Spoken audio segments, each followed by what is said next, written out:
kwinjira mu mwanya wo kumva ijambo ry'Imana.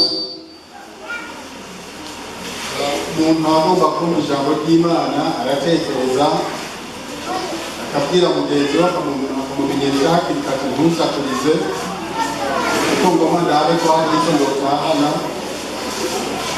N'aba bana bato nabo nyene abwiza kuba bahoze kugira ngo bumvirize amajambo tugiye gusoma muri kano kanya, cyangwa tugiye kwigako cyangwa tugiye kwibukanya n'amajambo ari mu gitabo cy'ibya itanguriro. Muri kino gitabo cy'itanguriro sindagisoma cyane, ariko barangure amajambo y'ingenzi komeye akunze kumfasha, kuko ni mu itanguriro ry'ibintu byose, ni mu itanguriro ry'Imana yaremye. Igihe ndiko ndiga rero ndondera icyatumye Imana ibikora, ndasanze ari ikintu gikomeye. Ubwa mbere twebwe abantu bitwa abantu twebwe twaremwe inyuma y'ibintu byose.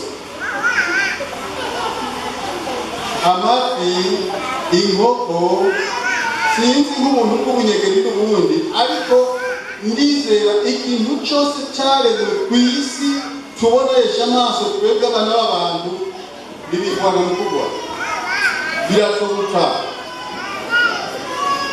Amen. Isazi ntuzopfa kubona uyiguye ukayikubita igapfa ukubise mu kugwa wawe.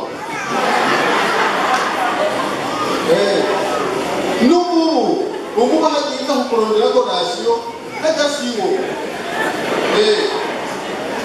Ujya kukurondera ko rasiyo muka kurazi hagira ukuguye ko uzi yuko ugiye kuva kuri bwana mdogo, ugiye kumurondera ko rasiyo.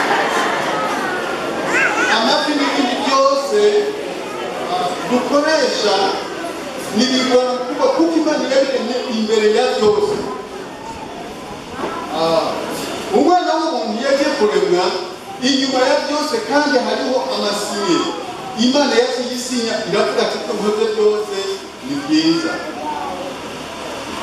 Ariko mu gusenyera umwana w'umuntu sindoba ko Imana yihenze, ariko yarabonye ko aribyo bikwiye. Imana idufashe cyane. Dusomye hariya mu gitabo cyo mu itanguriro, n'amajambo kandi ngoma ngenda kurakora kusimbuga byinshi, mugabo hari aho usanga byagwiriye. Turasoma hariya mu itanguriro igice n'icya mbere kajya kavugo ka 31. Ntihagira udusomero, kuko ibitabo by'abasikuzi birabesha. Usanga ibitabo by'abasikuzi bivuga ibinyoma. Mugabo reka dusabe umuntu umwe, dusabe adusomere mu bitabo biriyo mu ishengero, hanyuma turaza kubesuzanya tumenye ko ari ukuri n'uko atari ukuri.